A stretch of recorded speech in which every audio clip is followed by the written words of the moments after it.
ይህ ታሪክ ከመቼውም ጊዜ በበለጠ ዛሬ ለዓለማችን ጠቃሚ ነው። ከ1400 ዓመታት በፊት ታላቅ የሰብአዊ መብት መግለጫ ተሰጥቷል። ይህም የነቢዩ ሙሐመድ ሰለላሁ ዐለይሂ ወሰለም የመጨረሻ ጊዜ የማይሽረው ስብከት ነው። በዚያን ዕለት ነቢዩ ሰለላሁ ዐለይሂ ወሰለም የጎሳ ጭፍነትና የዘር ክፍፍልን ከስሩ ነቀሉ።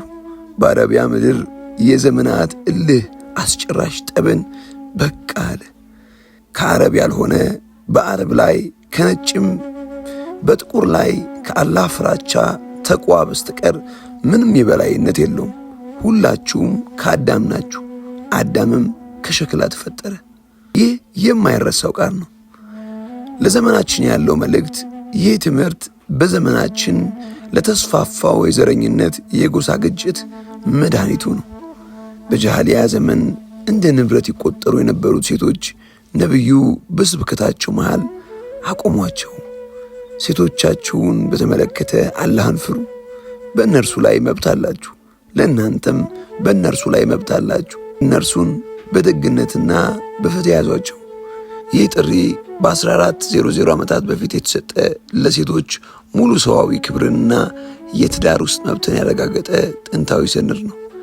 ስብከቱ የሞራል ብቻ አልነበረም፣ የኢኮኖሚ አብዮትም ነበር። ነቢዩ ሰለላሁ ዐለይሂ ወሰለም የገንዘብ ብዝበዛን ሙሉ በሙሉ አቆሙ።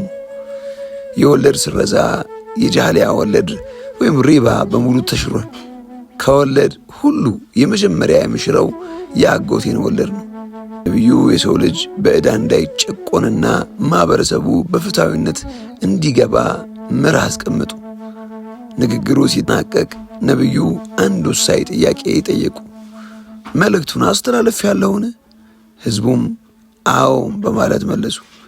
የእኛ ኃላፊነት ነቢዩ ሰለላሁ ዐለይሂ ወሰለም ስብከቱን እዚያ የሌሉትን እንዲደርስ አደራ ሰጡ። ይህ መርህ እስከ ዛሬ ድረስ በእያንዳንዳችን ላይ የተቀመጠ ኃላፊነት ነው። ይህ የመጨረሻው ስብከት ለእያንዳንዳችን የሞራልና የፍትህ መመሪያ ሆኖ ይቀጥላል። ታዲያ እርስዎ ምን ያህል አስተላልፈዋል?